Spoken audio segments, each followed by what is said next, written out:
This right here was the Swink's house. Back in the 1950s, there was a young couple here, Mr. and Mrs. Swink.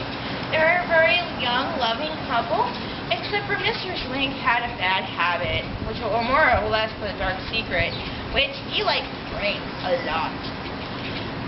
Every night after work, he would go, before he came home, he would go to the bar and hang out with his buddies, put a few back and come here, come home and do it all over again the next day. Well, one night, his friends, or one of his friends decided to go ahead and, kind of bug him a little bit and play a joke on him.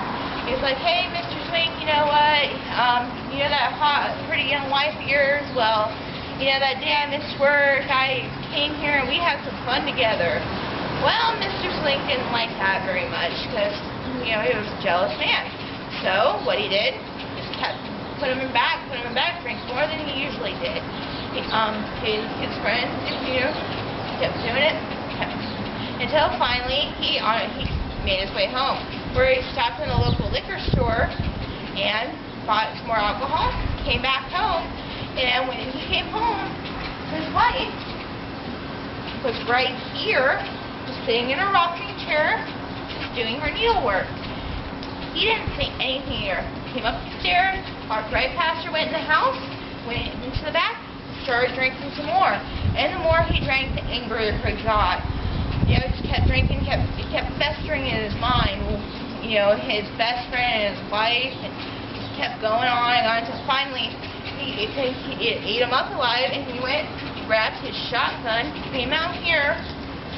Mrs. Lee, not knowing what's about to happen, just seeing her doing her needlework, he comes up behind her, bang, and decapitates her with one shot.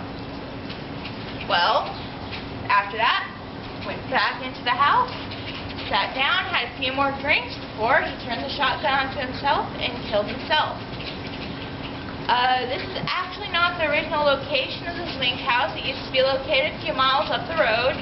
The reason it's here now is because after the Swinks had passed, neighbors were reported seeing lights go on and off, hearing shouting, yelling, even gunshots.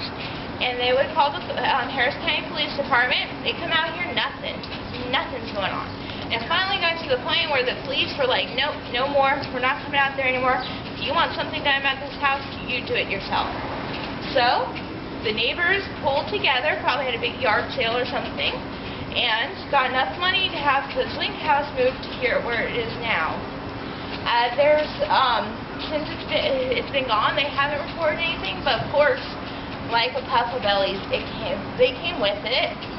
At least Mr. Swink at least did. It's been reported that the lights will come on and off.